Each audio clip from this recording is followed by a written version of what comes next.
quero convidar você a abrir sua Bíblia no livro de Atos, no capítulo 20. Atos, capítulo 20. Eu pensei e orei bastante a respeito do que compartilhar com vocês aqui hoje. Eu tentei trocar de lugar. Falei para Deus, se eu voltasse na fase em que eles estão, não na minha, já chegando aos 50, vovô, né? Mas se eu estivesse na fase deles, entendendo hoje o que é importante para a vida, o que eu gostaria de ouvir, quais os estímulos que eu gostaria de receber. Enquanto eu estava fazendo essa avaliação, o Espírito Santo falou comigo, fala do que você recebeu e do que te trouxe até aqui.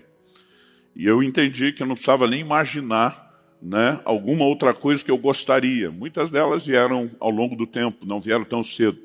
Mas algo que eu tenho certeza, né, que me marcou, me impactou desde a minha adolescência, me trouxe até o lugar que eu estou servindo a Deus, é o que eu quero compartilhar com vocês hoje. Se é um tema que eu possa dar a essa mensagem, será vivendo por algo maior.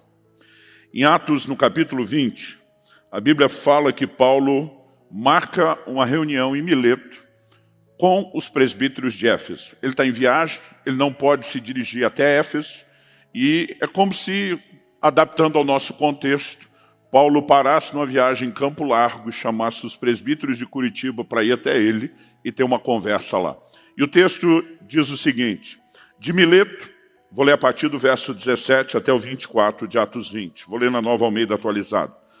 De Mileto, Paulo enviou uma mensagem a Éfeso pedindo aos presbíteros da igreja que se encontrassem com ele. E quando chegaram, Paulo lhes disse, vocês sabem como me conduzi entre vocês em todo o tempo, desde o primeiro dia em que entrei na província da Ásia, servindo o Senhor com toda humildade, com lágrimas e com as provações que me sobrevieram pelas ciladas dos judeus. Vocês sabem que jamais deixei de anunciar o que fosse proveitoso e de ensinar isso a vocês publicamente e também de casa em casa, testemunhando tanto a judeus como a gregos o arrependimento para com Deus e a fé em nosso Senhor Jesus Cristo. E agora, impelido pelo Espírito, vou para Jerusalém, não sabendo o que ali vai me acontecer, exceto que o Espírito Santo, de cidade em cidade, me assegura que prisões e sofrimentos estão à minha espera. Porém, nada considero a vida preciosa para mim mesmo, desde que eu complete a minha carreira e o ministério que recebi do Senhor Jesus para testemunhar o Evangelho da graça de Deus. Eu quero especialmente destacar o verso 24. Em nada considero a vida preciosa para mim mesmo, desde que eu complete a minha carreira e o ministério que recebi do Senhor Jesus para testemunhar o Evangelho da graça de Deus. Quando Paulo fala a respeito de não considerar sua própria vida preciosa para si mesmo, em função de um anseio, né, de uma obsessão por completar a carreira, ele está falando que sua vida era norteada por algo muito maior do que mero e simplesmente propósitos egoístas ou naturais e terrenos. Então, quando ele está nessa conversa com os presbíteros da igreja de Éfeso, ele está procurando estimulá-los por meio do seu próprio exemplo. Ele diz, vocês sabem que eu tenho servido o Senhor com toda humildade, com lágrimas, né, diante das provações, das ciladas que os judeus colocaram diante de mim. Em outras palavras, ele está dizendo, vocês sabem o preço que eu tenho pagado até aqui, mas nunca deixei de anunciar a vocês o que fosse proveitoso. Nunca deixei de ensinar isso publicamente e também de casa em casa. Nunca deixei de testemunhar tanto a judeus como a gregos o arrependimento para com Deus e a fé em nosso Senhor Jesus. E ele diz agora, indo para Jerusalém, a única garantia que eu tenho é que o Espírito Santo me assegura que o que me aguarda de cidade em cidades são cadeias, são, né, perseguições, prisões, sofrimentos estão à minha espera. Muitas vezes nós ficamos tentando estimular as pessoas a viver o Evangelho de forma mais intensa, né? Pregá-lo é um desafio ainda maior. E muitas vezes com todo estímulo e encorajamento é difícil fazer alguém romper a inércia e se mexer. Mas Paulo está dizendo, eu sei que o que me aguarda são sofrimentos, são prisões, e mesmo assim ninguém me segura. Mesmo assim ninguém me para. Mesmo assim eu estou de cabeça erguida, seguindo sempre adiante. Por quê? Ele diz, porque eu não considero minha vida preciosa para mim mesmo. Em outras palavras, ele está dizendo, e ele afirma isso em outra conversa no livro de Atos, eu estou disposto não apenas a ser preso, eu estou disposto a morrer pelo evangelho de nosso Senhor Jesus. E aqui nós vemos alguém que, obviamente, está comunicando algo que é fora do padrão. Ele está dizendo, eu não vivo por aquilo que normalmente guia e dirige a vida de vocês. Preocupações apenas com aquilo que é natural e terreno. Ele está dizendo, eu vivo por algo maior. E essa ideia de viver por algo maior não apenas concede nobreza aos objetivos, aos alvos, aos propósitos, mas eu acredito que a ideia de viver por algo maior envolve necessariamente, inevitavelmente, a ideia de sacrificar algo menor. Porque para que você consiga viver por aquilo que é maior, você provavelmente vai ter que sacrificar algumas coisas menores. Ele está dizendo, eu estou disposto a sacrificar o meu conforto, eu estou disposto a sacrificar aquilo que me agrada, eu estou disposto a sacrificar minha própria vida. E o que leva alguém, não apenas um gigante do Novo Testamento, da fé e da história da igreja como Paulo, mas o que leva alguém a absorver esses valores e conseguir entrar nesse lugar de convicção e nortear a sua vida de uma forma inabalável por esses princípios. Acredito que isso é a soma do entendimento de muitos princípios e valores da palavra de Deus, sem contar que a gente pode destacar a própria experiência de Paulo, que o leva a um entendimento mais profundo dessas verdades espirituais. Mas, embora ao longo do caminho haja inúmeras experiências, né? E as experiências são importantes, são marcantes, elas despertam a nossa vida. Acredito que em outros momentos o que eu e você precisamos para permanecer firme no mesmo trilho, decididos a viver por algo maior, é a consciência de verdades e princípios que devem nortear a nossa vida. Eu gostaria de conversar com vocês sobre a importância de viver por algo maior, construindo isso em cima de 3 alicerces. No primeiro, eu quero falar da importância da gente definir o que é mais importante. Quando falamos em termos de vida, e não apenas vida terrena, mas vida eterna. Em segundo lugar, a gente precisa entender que, depois de compreender o que é mais importante, nós vamos ter que batalhar com o que eu vou classificar aqui de distrações da vida terrena. Qualquer pessoa que entende a importância de ser norteado por aquilo que é eterno, precisa estar consciente de que ele vai travar uma batalha com distrações da vida terrena. E em terceiro e último lugar, eu queria destacar aquilo que para mim, eu particularmente acredito que é uma das formas de nós nos mantermos firmes na perseguição do alvo. É aonde ajustamos o nosso foco, a importância de estar mirando, visando a recompensa eterna que Deus tem para nós. Essas verdades são parte do balanço que eu tenho feito, daquilo que tem guiado a minha vida. São mais de 30 anos de ministério. Deles, praticamente aí 28 anos e meio só no exercício do ministério pastoral. E durante esse tempo e essa caminhada, eu consigo olhar para trás e perceber que desde a adolescência eu precisei parar, pensar, e lógico que a gente não descobre essas coisas sozinho. Eu dei ouvidos ao que Deus diz, ao que homens e mulheres de Deus que viviam de uma forma diferenciada diziam, mas foi parar para avaliar no que consiste a vida. E eu queria que você fosse rapidinho comigo, lá para o Evangelho de Lucas, no capítulo 12. Evangelho de Lucas, capítulo 12. Eu queria que a gente lesse a partir do versículo 13. Jesus está ensinando publicamente, e no momento da sua mensagem, do seu ensino, ele é interrompido por uma pessoa que se dirige a Jesus fazendo um pedido. Eu não sei se você tivesse tido a oportunidade, de estar presente nos dias do ministério de Jesus e pudesse de alguma forma abordá-lo e pudesse fazer algum tipo de pergunta ou pedido a ele, se você já imaginou o que é que você escolheria, como você gastaria o crédito da pergunta. Eu já pensei nisso muitas vezes.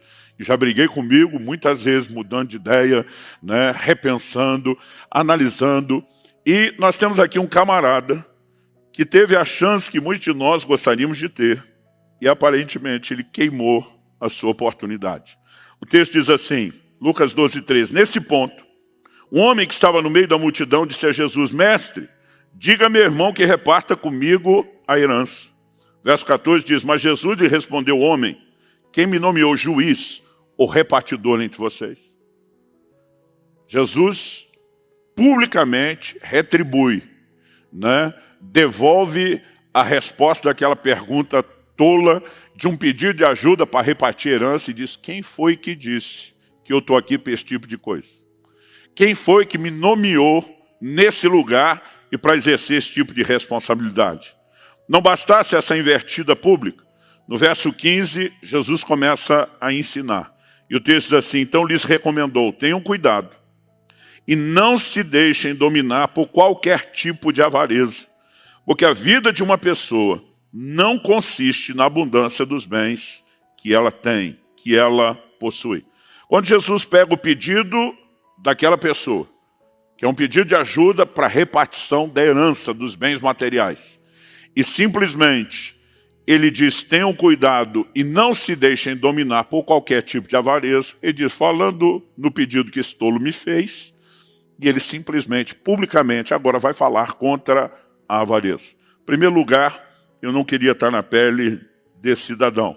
Mas em segundo, eu fico grato a Deus, porque seja ele ou todos os outros, receberam o que eles precisavam. O que esse camarada precisava não era alguém passando a mão na cabeça dele. O que ele precisava era alguém abrindo os seus olhos. Era alguém fazendo com que ele enxergasse a verdade. E a partir do verso 16, Jesus emenda uma parábola. No verso 15, quando ele pede cuidado para não se deixar por qualquer tipo de avareza, ele começa dizendo o que a vida não é, no que ela não consiste. Ele diz, a vida de uma pessoa não consiste na abundância dos bens que ela tem. Jesus tinha uma didática incrível. Muitas vezes, antes de dizer no que algo consistia, ele começa dizendo no que não consiste. Muitas vezes, antes de colocar o fundamento correto, ele começava removendo o fundamento errado. Eu não sei você, mas eu me lembro dessa fase na vida, onde você começa a perceber que dinheiro é tão importante para você acessar tanta coisa. E você começa a imaginar que quanto mais você juntar e tiver, melhor vai ser a vida, né? Não apenas divertida, mas vai proporcionar a você realização, satisfação. E o Senhor Jesus está dizendo, a vida de uma pessoa, isso é a ótica divina, obviamente, não consiste na abundância dos bens que ela possui. Então ele emenda no verso 16, e acredito que aqui, depois de dizer no que não consiste, é que ele vai mostrar no que deve consistir a vida. Jesus lhes contou ainda uma parábola dizendo, o campo de um homem rico produziu com abundância. Então ele começou a pensar, que farei? Pois não tenho onde armazenar minha colheita. Que problemão. Até que disse, já sei, destruirei os meus celeiros, construirei outros maiores, e aí armazenarei todo o meu produto e todos os meus bens. Então direi à minha alma, você tem em depósito muitos bens para muitos anos. Descanse, coma, beba e aproveite a vida. Mas Deus lhe disse, louco, essa noite lhe pedirão a sua alma, e o que você tem preparado, para quem será? E aí Jesus emenda e finaliza. Assim é o que ajunta tesouros para si mesmo, mas não é rico para com Deus. Se a vida não consiste na abundância dos bens que possui, Jesus está dizendo não é em riqueza terrena, no que ela consiste. A conclusão que o leva a chamar esse homem de louco, de insensato, né, de botar a classificação de estúpido nele, é quando Jesus diz, assim é todo aquele que junta tesouros para si. Ele quer se enriquecer, mas não é rico para com Deus. Diante disso, a resposta de no que consiste a vida nos remete a uma única conclusão. A vida não consiste na abundância de bens que o homem possui, mas sim em ser rico para com Deus. E quando eu e você começamos a pensar por essa perspectiva, as coisas precisam mudar de figura. Me lembro de um dia onde uma pessoa da igreja mesmo falou: pastor, eu te admiro. O senhor é um homem tão sem ambição. Eu estou dedicando minha vida aqui a enriquecer e o senhor a pregar o evangelho. Eu falei: querido, que você tem suas ambições monetárias, isso já é bem visível para todos nós. Mas, por favor, não diga que eu não tenho ambição. A minha ambição é outra. Você decidiu ser rico só nesse pequeno estágio de vida terrena. Eu decidi ser muito rico por toda a eternidade. A sua ambição te faz se dedicar aqui. A minha ambição está me fazendo construir para a eternidade. Só não diga que eu não sou ambicioso. Nossas ambições são diferentes. E você precisamos entender, e daqui a pouco eu vou falar o que é mirar a nossa recompensa eterna do lado de lá, mas um conceito que precisa nos ajudar a entender a importância do que é ser rico para com Deus e investir na eternidade, é entender o quão breve e passageira é a vida. A palavra de Deus diz em 1 de Pedro, no capítulo 1, nos versículos 24 e 25, citando um texto do Antigo Testamento, ele diz: porque toda a humanidade é como a erva do campo, e toda a sua glória é como a flor da erva. A erva seca, a flor cai, mas a palavra do Senhor permanece para sempre. A Bíblia trata a nossa vida como algo efêmero, passageiro, breve. Mesmo quando vivemos a medida cheia, quando ela não é interrompida antes. Talvez a fase da vida onde você está, a ficha não caiu ainda. Eu me lembro quando recém-casado e nasceu o nosso primeiro filho, nós começamos a ouvir esse discurso. Depois, quando veio, né, a segunda, a nossa filha, a gente continuava sempre ouvindo os mais velhos e todo mundo falava a mesma coisa: aproveita o que passa depressa. Eu ficava bravo, incomodado, dizia para minha mulher: esses pais recalcados que não aproveitaram e não curtiram os filhos, acham que nós vamos cometer a mesma bobagem, fica falando. Meu amigo, deixa eu dizer para você, eu curti cada momento da vida deles. Mas sabe o que eu falo para todos os pais novos hoje? Aproveita o que passa depressa. É impressionante, né, o como a gente simplesmente vai olhando a vida passar, correr, né? E daqui a pouco você fica se recusando a acreditar que está tiozão, que está ficando velho, não importa se você virou vô, se a barba está branca, né? Tudo dentro de você se recusa. Eu lembro quando era garoto, imaginava um cara de 50 anos como muito velho. Agora eu digo, é tão novo, porque tudo é uma questão de perspectiva. Mas quando você pensa em termos do tamanho da duração da vida, da energia, do pique da disposição, gente, eu já passei da metade. Eu já estou, que nem o avião, ele sobe, ganha aquele estágio de cruzeiro, platô, e depois entra em procedimento de descida. Eu já estou na classificação, queira Deus que o aeroporto esteja bem longe, de quem já entrou em procedimento de descida. Então, isso era algo que eu resolvi acreditar quando novo, mas não consegui absorver. Mas acredite, a vida passa muito depressa. Ela simplesmente vai acelerando cada vez mais, até o ponto, às vezes, alguns de nós querer gritar: alguém para o mundo que eu quero descer, porque o negócio fica insano. Alguém disse: pastor, eu tenho a impressão que o tempo passa cada vez mais rápido com os anos. Eu falei: não, a turma que marca lá no relógio diz que é a mesma coisa. Né? Ele falou: mas a sensação é que é mais rápido. Eu falei: deve ser uma questão de proporcionalidade. Quando você tinha 5 anos de idade, um ano era 1/5 da sua vida. Quando você tem 50 anos, um ano é 1/50 da sua vida. Significa que proporcionalmente aquilo significa cada vez menos diante do que você tem. Mas a verdade é que nós vamos assumindo compromissos e eles só aumentam. Né? Eu lembro quando era solteiro, era um nível de preocupação. Quando você casa, constitui família, é outro. Quando os filhos nascem, é outro. À medida que nascem mais filhos, são outros ainda, que eles crescem. Né? E simplesmente a vida ela passa muito depressa. Agora, além de reconhecer o que a Bíblia ensina, que a vida é breve, nós também precisamos reconhecer uma outra verdade, declaração importante, quando a gente quer ser seletivo no que vai investir. Em Eclesiastes, no capítulo 5, no versículo 15, a Bíblia diz: como saiu do ventre da sua mãe, a saber, nu, assim voltará, indo-se como veio, e do seu trabalho nada poderá levar consigo. Essa afirmação bíblica ela é repetida no Novo Testamento. Na primeira carta de Paulo a Timóteo, nós vemos exatamente a mesma declaração sendo feita. Quando eu olho para essa afirmação da Escritura, da Palavra de Deus, em 1 Timóteo, no capítulo 6, no versículo 7, a Bíblia simplesmente diz: porque nada trouxemos para o mundo, nem coisa alguma podemos levar dele. O livro de Eclesiastes diz que você nem com roupa entrou, e você sem roupa sai. Porque essa é a condição e a realidade. Ou seja, tudo aquilo que de material você pode ter ou desfrutar, ele não te acompanha. Essa é a razão pela qual normalmente você não vê um caminhão de mudança acompanhando um cortejo fúnebre.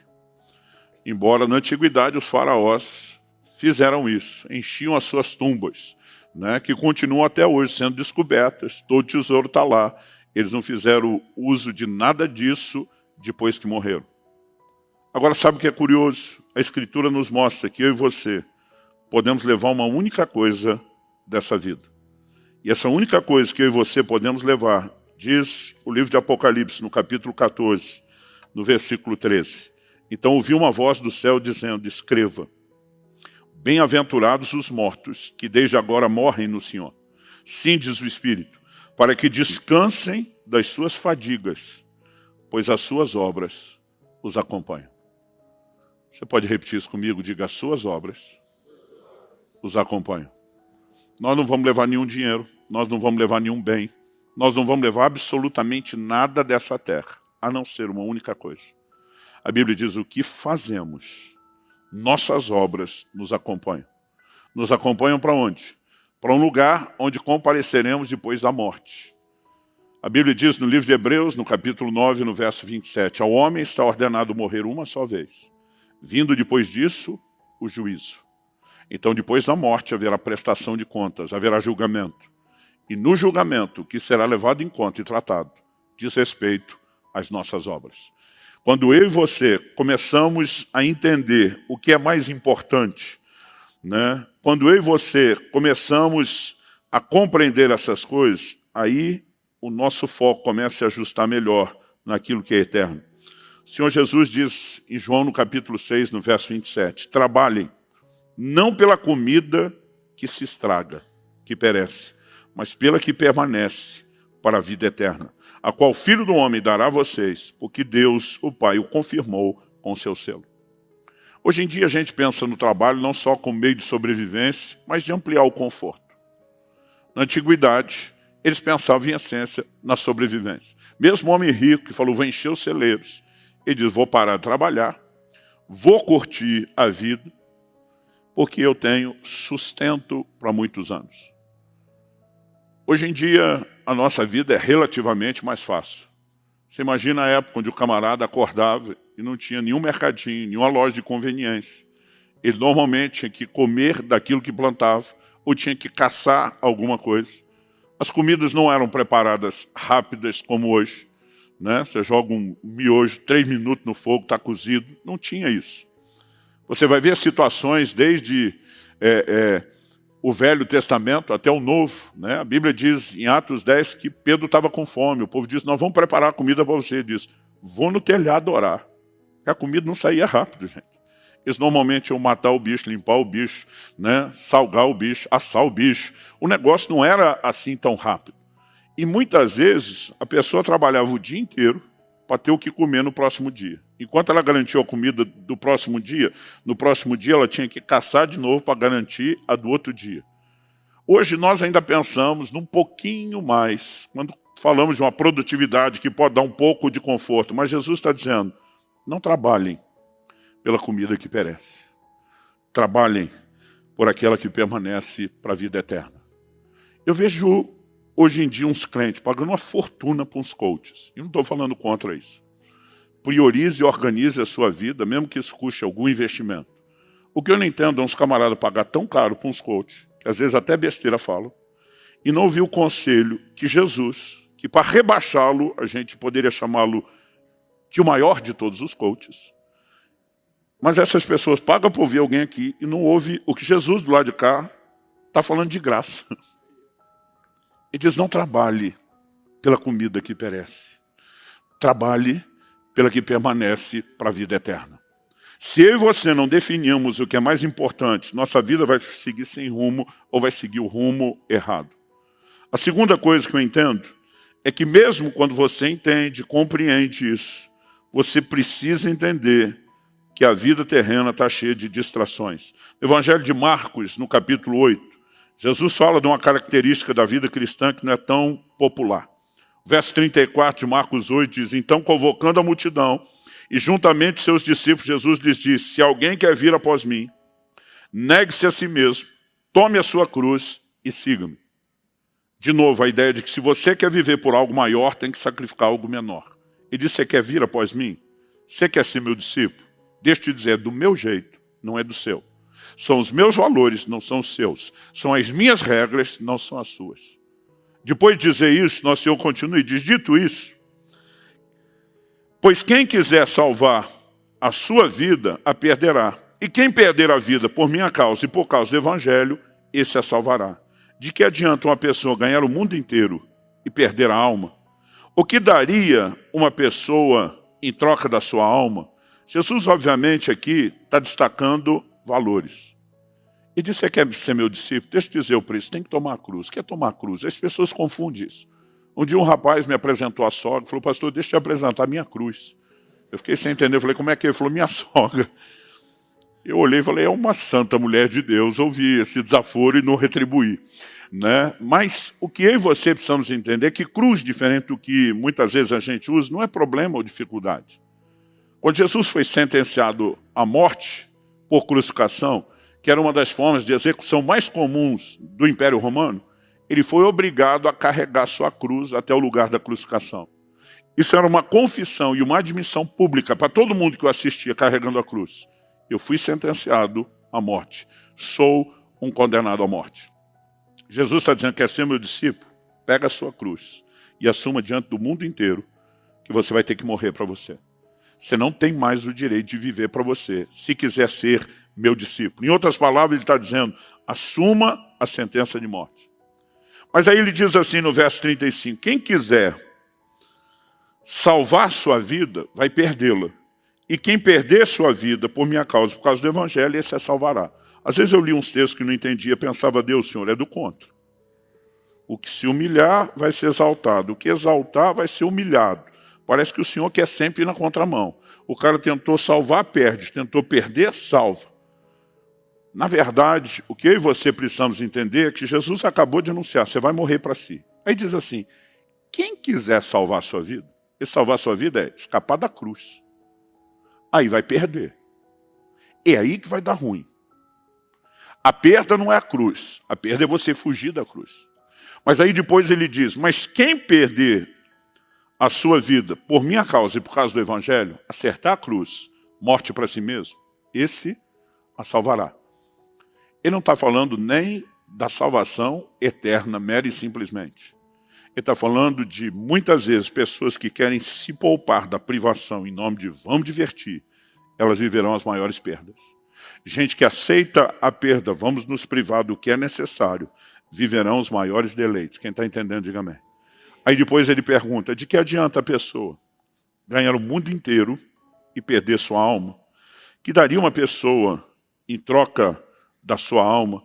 Mas a verdade é que ainda que se as pessoas fossem pensar de forma fria, não negociariam a alma. Normalmente não é assim que elas pensam. Por quê? Porque muitas vezes a gente acaba sendo levado e distraído por aquilo que é terreno.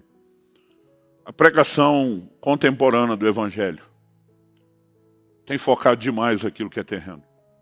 Gente, de coração, eu não estou aqui dizendo que Deus não quer trazer bênçãos que envolvam questões materiais e terrenas. Mas quando o Evangelho parece reduzir só isso, aí nós temos algo muito errado. Porque em 1 Coríntios 15, 19, Paulo diz, se é só para essa vida que esperamos em Cristo, nós somos de todos os homens os mais dignos de lástima. Então não estou aqui dizendo que ele não pode abençoar sua casa, construir família, como fez com as parteiras do Egito, que ele não pode te fazer prosperar e derramar inúmeras bênçãos materiais. Mas se o Evangelho for só isso, nós o empobrecemos demais. Ele é muito mais do que isso. E, na verdade, o grande foco não é naquilo que é terreno, é naquilo que é eterno. E muitas vezes nós não percebemos o quanto a gente pode, ao longo do caminho, ser distraído por um foco errado. A pergunta que eu e você precisamos fazer: o Evangelho proporciona só lucro? Ou ele também traz perdas? Se você olhar principalmente a perspectiva natural, terrena, temporária, ele não vem oferecendo apenas ganho, ele vem oferecendo perda. Na eternidade, esqueça as perdas. Ele nos oferece só ganho. Mas agora, muitas vezes eu e você vamos ter que sacrificar algo menor por causa daquilo que é maior. Muitas vezes eu e você vamos ter que sacrificar coisas que nem necessariamente são pecado, mas poderiam nos desviar do propósito. Então, quando Paulo diz em Filipenses 3, versículos 7 e 8, que ele considerava como perda todas as coisas por causa de Cristo, ele mostra que nesse relacionamento, quando Cristo se torna o objeto maior da minha e da sua obsessão, da minha e da sua fascinação, aquele grande alvo, aquele grande propósito a ser perseguido, em algum momento nós vamos ter que escolher para algumas coisas e dizer: prefiro te perder do que perder ele. Ele diz: eu prefiro perder essas coisas para que eu possa ganhar a Cristo. Nem sempre significa que algumas coisas são necessariamente erradas, mas algumas vezes elas podem simplesmente nos roubar do plano e do propósito. O próprio Jesus teve que lidar com isso. No Evangelho de João, no capítulo 12, no versículo 24, ele diz: em verdade, lhes digo, se o grão de trigo caindo na terra não morrer, fica ele só, mas se morrer, produz muito fruto. Jesus está falando de uma vida que nasce da morte. Mas a verdade é que, se você olhar o contexto, Jesus está falando dele. O versículo 20 começa dizendo assim: ora, entre os que foram para adorar durante a festa, haviam alguns gregos. A Bíblia não diz quem eram esses gregos, só diz alguns gregos. O verso 21 diz: esses se dirigiram a Filipe, que era de Betsaida da Galiléia, e lhe pediram: Senhor, queremos ver Jesus. O povo se espremia para tocar em Jesus. A multidão se aglomerava, todo mundo queria, mas de alguma forma o pedido dessa turma feita a Filipe passa por um filtro. Verso 22 diz: Filipe foi dizê-lo a André. E André e Filipe juntos entram em acordo, comunicaram a Jesus. Quem eram esses gregos que conseguiram tão rápido acesso a Jesus? A Bíblia não é clara. Mas a lógica me faz pensar que não se tratava de gente qualquer. Agora vamos pensar no seguinte: a Grécia ainda era, nesses dias, apesar do Império Romano ter se tornado um império de proporções mundiais, depois da morte de Alexandre o Grande, ela ainda era aquela que cultivava o pensamento dominante. Havia se promovido por todo o mundo o helenismo, a cultura grega, não apenas a língua, né? O Novo Testamento foi escrito no grego mesmo nos dias do Império Romano, mas toda a filosofia. A Grécia era o palco do pensamento do mundo. De alguma forma eu acredito que a fama de Jesus como ensinador chega lá. E esses gregos vêm fazer uma proposta. A Grécia quer ouvir Jesus. O texto diz assim: quando eles comunicaram isso a Jesus, é o momento que Jesus responde: é chegada a hora de ser glorificado o Filho do Homem. Eu acho que, se eu sou um dos dois, eu penso: nós vamos para a Grécia com o mestre. Agora nós vamos brilhar. Mas quando Jesus fala de ser glorificado, ele está falando de outra coisa. É nesse momento que ele diz: se o grão de trigo caindo na terra não morrer, fica ele só. Quando Jesus entra no mundo, a Bíblia diz, o próprio Cristo diz: Deus amou o mundo de tal maneira que deu seu Filho unigênito, único. Mas Jesus não veio para permanecer filho único. A Bíblia diz, no livro de Hebreus, que ao entrar nos céus, ele entra dizendo: eis-me aqui e os filhos que Deus me deu. A Bíblia diz que o plano é que ele se tornasse o primogênito de muitos irmãos. Mas ele disse: se eu não morrer, não há multiplicação de filhos de Deus na terra. Sabe o que ele está dizendo? A Grécia pode ser atrativa para mim, na perspectiva humana e egoísta, mas não serve ao plano e ao propósito de Deus. Isso não é promoção genuína, isso é distração. É nessa sequência que Jesus diz: quem ama a sua vida, perderá. Mas aquele que odeia a sua vida nesse mundo irá preservá-la para a vida eterna. Se alguém me serve, siga-me, e onde eu estou, ali estará também meu servo. Agora ele já está dizendo, eu não vou para a Grécia, e vocês também não vão. Vocês vão ficar comigo. E se alguém me servir, o Pai o honrará. E Jesus diz, agora minha alma está angustiada. E o que direi, Pai, salva-me dessa hora? Não foi, pois, precisamente com esse propósito que eu vim para essa hora? Pai, glorifica o teu nome. Então veio uma voz do céu, eu já o glorifiquei, e ainda o glorificarei. A multidão que ali estava e que ouviu aquela voz, dizia ter havido um trovão, uma voz audível. Outros diziam, foi um anjo que lhe falou. Então Jesus explicou, não foi por minha causa que veio essa voz, e sim por causa de vocês. Ele diz, essa voz está sustentando o meu propósito, o meu alinhamento, para que eu não saia do trilho. Vocês é que serão beneficiados pela minha obediência. Quando nós falamos de distrações, gente, não é apenas você perder o alvo em relação ao pecado. Muitas vezes coisas que podem ter cara de aparentemente boas podem concorrer com a visão de um propósito que Deus estabelece no nosso coração. O que vai nos ajudar a não se perder no processo? Se eu e você mantivermos o foco. Se você estivermos de olho para o lugar onde estamos indo. E acredito que eu e você precisamos enxergar sempre a recompensa. Quando Jesus diz no versículo 25, quem ama a sua vida perde, mas o que odeia, ou aborrece sua vida nesse mundo, vai preservá-la para a vida eterna. O tempo todo ele está falando para mim e para você. Você pode fazer uma escolha de buscar gratificações temporárias ou de buscar recompensas eternas. Se eu e você escolhemos viver por algo maior, não é apenas o quão nobre é a nossa escolha, mas o algo maior também é algo maior, inclusive em termos de recompensa, inclusive em termos de gratificação, inclusive em termos de retorno do investimento. E eu e você precisamos aprender a colocar os nossos olhos na recompensa. Quem está entendendo, diga amém. Segundo aos Coríntios, capítulo 5, versículos 10 e 11, Paulo diz assim, porque é necessário que todos nós é cada um sem exceção, nenhum de nós vai escapar disso. É necessário que todos nós compareçamos diante do tribunal de Cristo, para que cada um receba segundo o bem ou o mal que tiver feito por meio do corpo.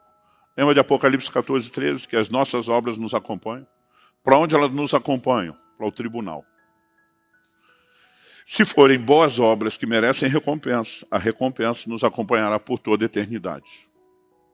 Mas se tiver algum tipo de julgamento, ele também vai permanecer conosco por toda a eternidade. Nós não podemos achar que isso é um assunto sem importância. Em Hebreus, no capítulo 6, nos versículos 1 e 2, a Bíblia fala dos rudimentos da doutrina de Cristo, daquelas bases, do alicerce. Lá, o escritor destaca 6 coisas: o arrependimento de obras mortas, a fé em Deus, a doutrina de batismos, imposição de mãos. Aí ele fala da ressurreição dos mortos e do juízo eterno. Quando você olha para essas duas, que têm o caráter final, nós não podemos negar que se o juízo eterno é colocado no rudimento da doutrina de Cristo, é algo que nós temos que tratar como essencial, como básico. Haverá retribuição e recompensa. E nossas escolhas na vida terrena deveriam ser norteadas pela percepção das recompensas eternas. Vou repetir isso mais uma vez. Nossas escolhas na vida terrena deveriam ser norteadas pela percepção da recompensa eterna. Dá uma olhadinha comigo em Hebreus, no capítulo 11, versículo 35. Ele começa falando até o versículo 32 dos heróis da fé. No início do verso 32, ele diz, me faltará tempo necessário para falar de Gideão, Baraque, Sansão, Jefité, Davi, Samuel, dos profetas, porque até então ele relacionou muitos atos de fé de muitos homens de Deus no Antigo Testamento. No 33 ele diz, os quais por meio da fé conquistaram reinos, praticaram a justiça, obtiveram promessas, fecharam a boca de leões, aqui entende-se que está falando de Daniel, extinguiram a violência do fogo, seus amigos, escaparam de ser mortos à espada, da fraqueza tiraram força, fizeram-se poderosos na guerra, puseram em fuga exércitos estrangeiros. No 35 ele diz, mulheres receberam pela ressurreição os seus mortos. Até aqui foi gente que foi livre pela fé. Livre da boca do leão, livre do fogo, livre do inimigo, a fé os livrou.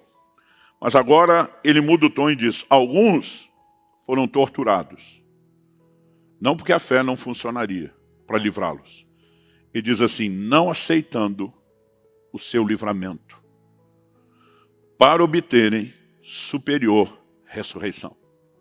Alguns fizeram uma escolha, eu posso, como Daniel, crer e escapar da boca do leão. Eu posso, como os amigos de Daniel, crer e apagar a força do fogo. Eu posso, como outros, crer e ter o livramento do inimigo. Mas e se eu quiser não usar a fé para livramento? E se eu preferir sofrer? Pastor, por que alguém faria essa escolha estúpida? Estúpida se você pensar só no momento.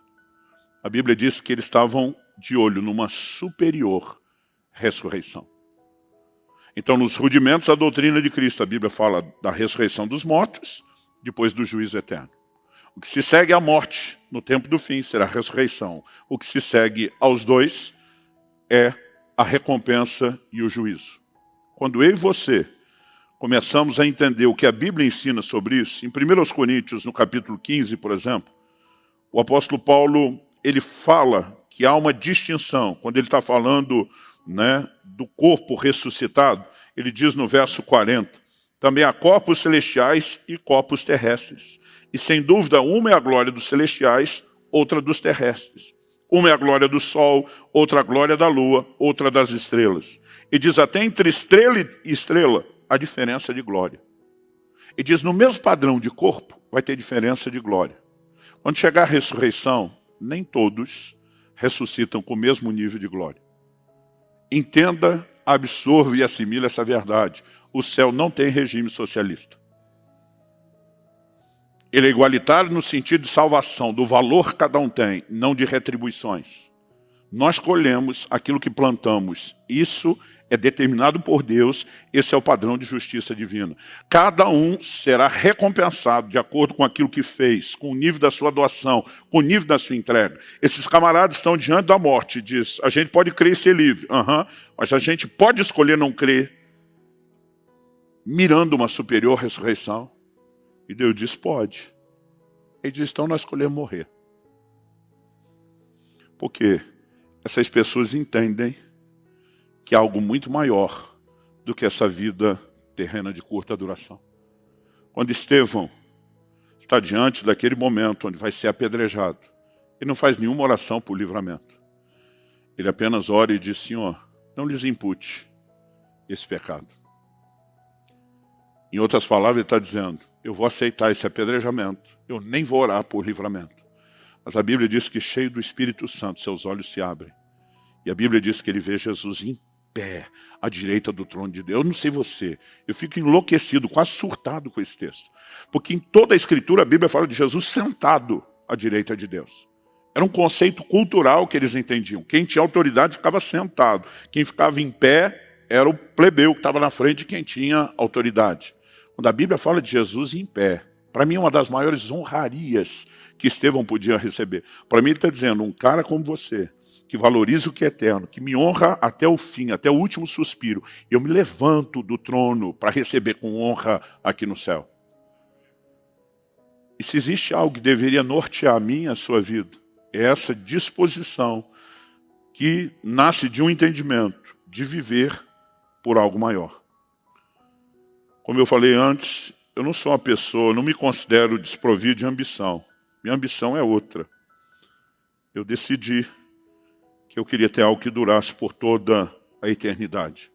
Paulo diz em 1 Coríntios 3,10, segundo a graça de Deus que me foi dada, lancei o fundamento como sábio construtor, e outro edifica sobre ele, porém cada um veja como edifica. Paulo diz antes que o fundamento é Cristo, isso não pode ser mudado. Mas ele diz, depois que Cristo entrou, o que vai ser construído em cima do alicerce, do fundamento, cada um Veja bem como é que vai construir. Ele diz assim, verso 12, se o que alguém edifica sobre o fundamento é ouro, prata, pedras preciosas, aqui está falando não só de um edifício valioso, mas de coisas resistentes ao fogo.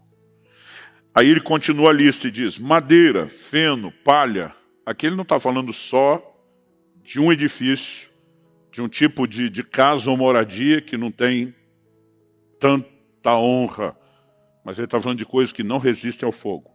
Ele termina dizendo assim, a obra de cada um se tornará manifesta, pois o dia a demonstrará, porque será revelada pelo fogo, e o fogo provará qual é a obra de cada um. Se aquilo que alguém edificou sobre o fundamento, que é Cristo, permanecer, esse receberá recompensa. Outras traduções dizem galardão, que é a mesma coisa.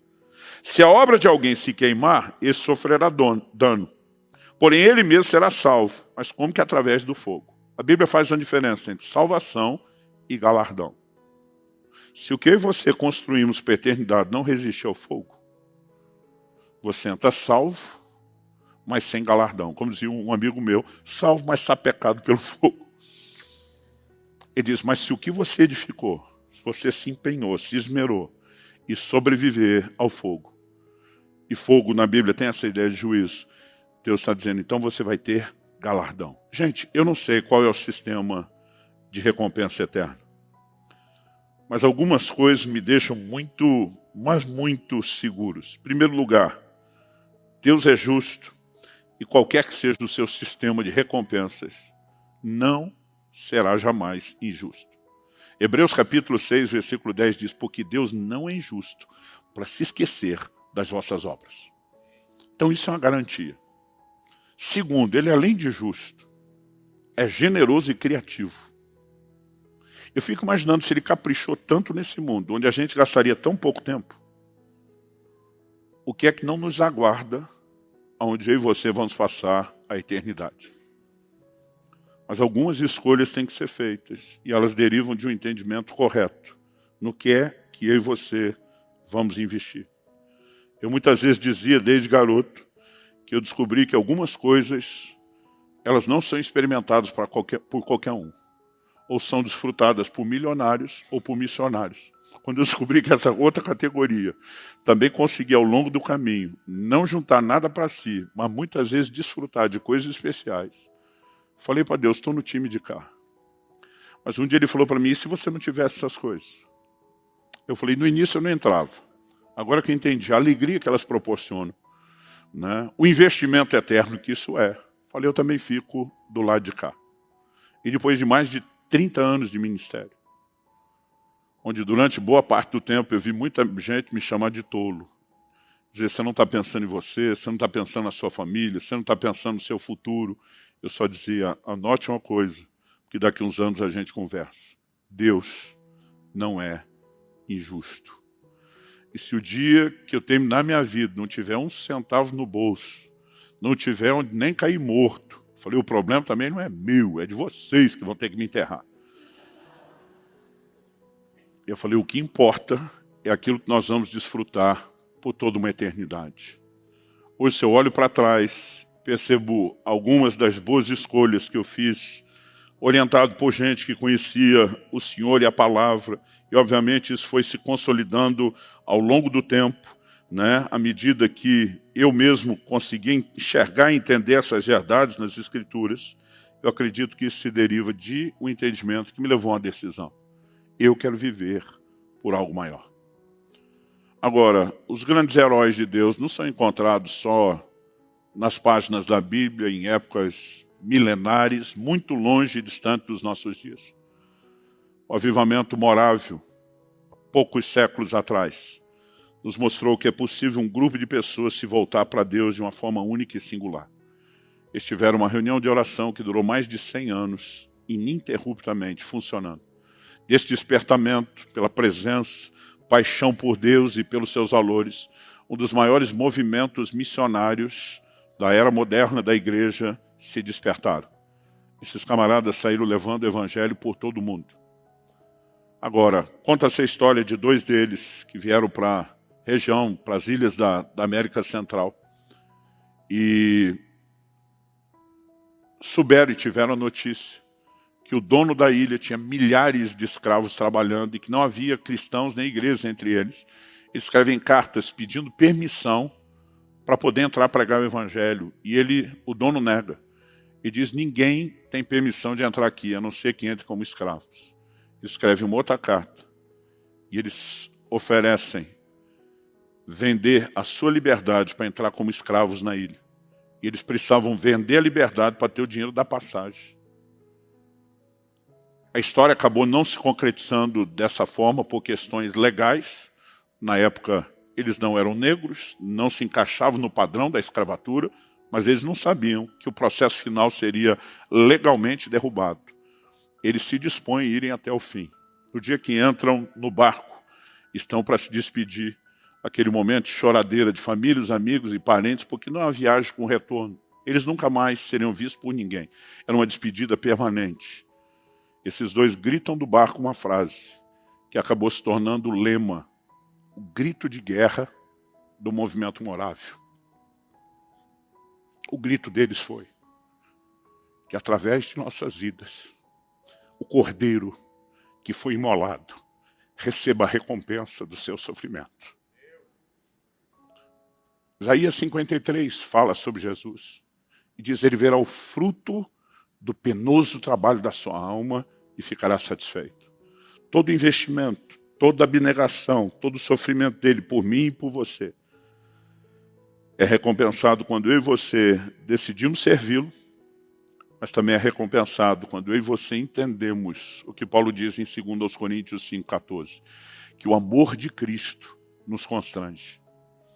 Ele diz, julgando nós isso, se um morreu por todos, logo todos morreram. Ele diz, e os que agora vivem, não devem mais viver para si, mas para aquele que por eles morreu e ressuscitou. Agora tente imaginar hoje, se 50 milhões de evangélicos no Brasil, que é a estimativa mínima do que se acredita que somos, resolvesse viver o evangelho nesse nível de doação. Um exército de pelo menos 1/4 da nação, comprometido com Cristo até o tutano, dizendo, nós vamos viver em função de algo maior. A igreja não estaria caminhando de forma tão lenta. Mas eu acredito que isso não é um sonho distante, não é utopia, nem algo impossível. Eu acredito que um sopro de avivamento ainda vai varrer a nação brasileira e que nós poderemos corresponder com Deus de uma forma diferente. Mas sabe, não se trata de mero e simplesmente você ser egoísta. Então deixa eu escolher o que no final é melhor para mim. Na verdade, a disposição de Deus recompensá-lo é porque você aceitou o que é melhor para ele, o que será melhor para muitas outras pessoas. E ele diz, para não ser injusto, eu deixo isso bom para você também. Mas se você entendemos o nível de doação de Cristo, mesmo se ele falasse, estou recrutando voluntários, sem nenhuma recompensa, só em nome do que eu já fiz por você, eu acho que isso já deveria ser suficiente para você dizer, conta comigo, eu quero te levar a sério. Sabe, eu acredito que o crente que sai, vira as costas para os prazeres do mundo, mas não entra para mergulhar em Deus de verdade, ele acaba ficando num lugar muito sem graça. Está certo que deixou as coisas que custarão a morte eterna, mas ainda que naturais, tinha algum tipo de gratificação e diversão. Mas quando eu e você vivemos uma vidinha religiosa, sem vergonha, eu não acredito que isso seja o grande motivo da troca. Precisa haver algo que norteie a minha e a sua vida para mergulhar nesse negócio de cabeça. Para dizer, eu vou entrar com tudo, eu vou sem reserva, eu vou dar tudo de mim. Outro dia alguém falou, pastor, parece que o que vocês incitam é um certo fanatismo. Não, fanatismo é pouco porque a gente quer. Fanatismo as pessoas fazem sem ter Cristo. O nosso é um outro nível de loucura. Tem que ser mais do que isso. Porque, nas palavras do próprio Jesus, essa é a natureza do Evangelho. Eu e você fomos chamados para viver por algo maior. E para isso nós vamos ter que escolher morrer por algumas coisas menores. Você recebe essa palavra hoje? Feche seus olhos, onde você está, sentado mesmo.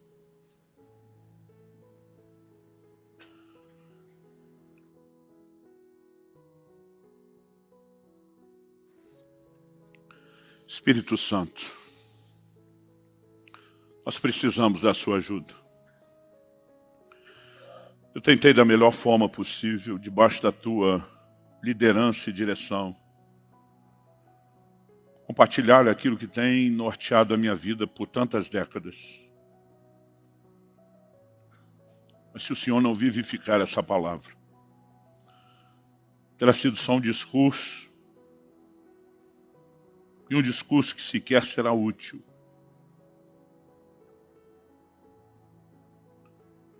Mas eu oro por cada um dos meus irmãos e irmãs.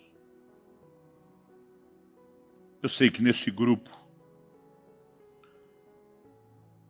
existem tantos deles que têm recebido do Senhor alguns chamados específicos. Outros que ainda compreenderão isso ao longo da jornada e do caminho. Eu suplico em nome de Jesus. Não nos deixe distrair ao longo do caminho. Não nos permita perder a percepção da eternidade. Não nos permita, ó Deus, ser enganados a ponto de buscar gratificação apenas naquilo que é terreno, passageiro e momentâneo. Nós queremos viver por algo maior. E nessa escolha estar disposto a sacrificar aquilo que é menor. Nós queremos ajustar o foco na recompensa. Que antes de qualquer outro tipo de entendimento que possamos ter desse galardão, começa com o teu sorriso naquela porta de entrada. Dizendo, servo bom e fiel, entra no gozo do teu Senhor. Ilumina os olhos do nosso entendimento, Senhor. Não há forma dessas verdades entrarem em nós, a não ser por revelação. Que o pensamento dominante desse mundo que é tão egoísta, Senhor, não nos domine. Mas que o Espírito de Cristo nos influencie. Como está escrito, que age em vocês o mesmo sentimento que houve também em Cristo Jesus. Que subsistindo em forma de Deus, não teve o ser igual a Deus como algo ao qual deveria se prender, mas esvaziou-se de si mesmo. Assumiu a forma humana e como homem foi obediente, obediente até a morte e morte de cruz. Nós clamamos por esse sentimento que nos leva à mesma disposição de escolhas, de esvaziamento,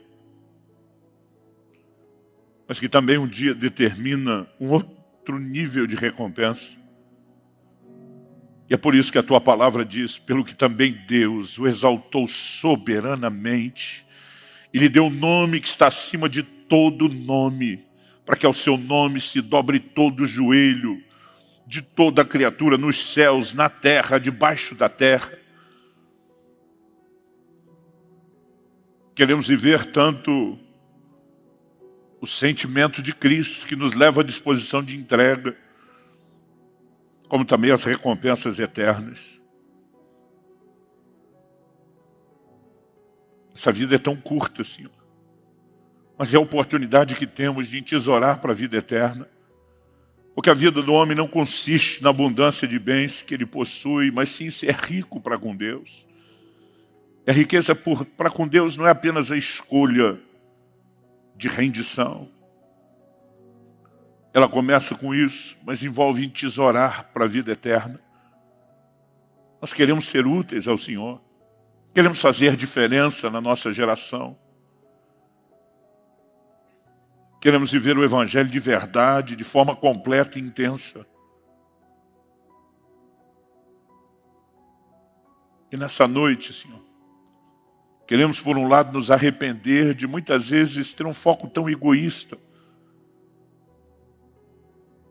buscando um tipo de recompensa, de prazer e de deleite que nem se compara com aquele que o Senhor propôs. Abre os nossos olhos.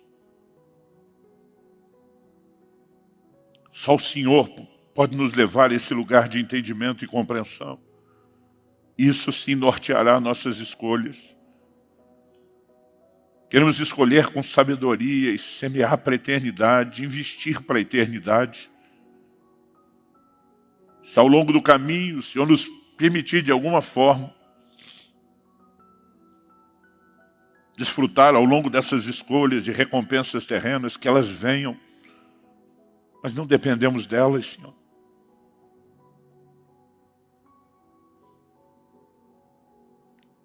Queremos trabalhar não pela comida que perece, mas por aquela que permanece para a eternidade. Sopra sobre nós. Não apenas aqui e agora, mas a partir de agora. Que venham dias de despertamento. Que venham dias de uma ação poderosa do Teu Espírito Santo no nosso íntimo, nos fazendo repensar o curso da nossa vida.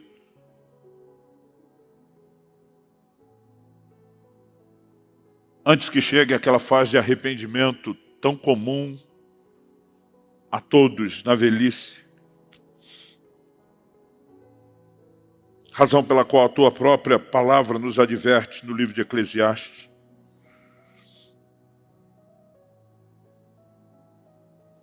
Lembre do seu Criador nos dias da sua mocidade. Antes que venham os dias maus e cheguem os anos em que você dirá, não tenho neles prazer. O Senhor tem nos dado uma oportunidade que muitos não tiveram de começar cedo. De planejar a devoção de uma vida inteira ao Senhor.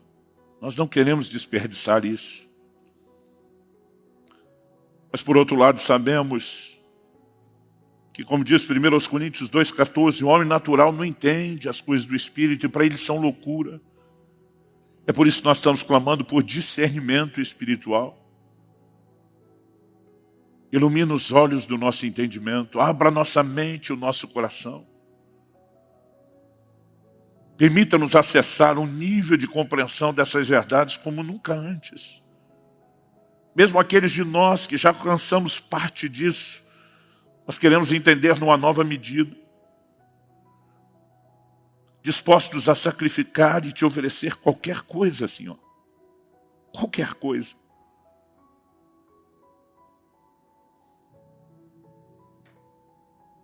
Nós oramos em nome de Jesus. E quando chegar os dias da nossa velhice, ou mesmo depois da nossa partida, que aqueles que se lembram de nós forem se referir a nós, Senhor. Que possam dizer, viveram por algo maior. Escolheram ser tão nobres, que entraram na classificação de Hebreus 11, homens dos quais esse mundo não era digno.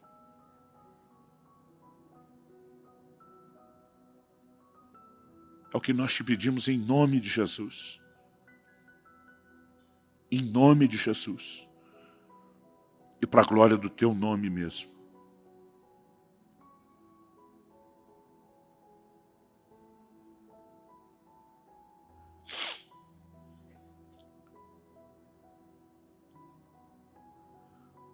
Fale com Deus um instante. Talvez seja uma boa hora de pensar e repensar o curso da sua vida, suas decisões, suas metas.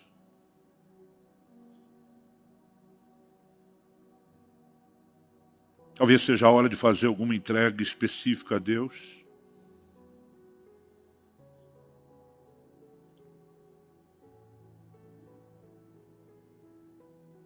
Ou mesmo de clamar para que Ele traga a direção daquilo que Ele tem para a sua própria vida.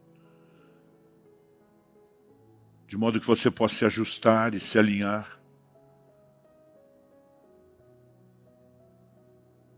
Mas acredito que mesmo antes de saber o caminho que nós vamos trilhar, nós podemos dizer como Lutero, o grande reformador, posso não conhecer os caminhos pelo qual Ele me conduz, mas conheço bem o meu guia. Ele é digno de confiança, a ponto de você poder se entregar mesmo antes de saber o caminho e dizer: eu vou confiar no Senhor. Eu vou confiar o destino e o curso da minha vida nas tuas mãos e ao cumprimento do teu propósito. Eu vou escolher viver como Paulo, dizendo: em nada tenho a minha vida como preciosa, contanto que eu complete a carreira de testemunhar o Evangelho da graça de Jesus Cristo. Cumprir o ministério. Confira esta outra linda pregação, que pode tocar seu coração e inspirar sua fé.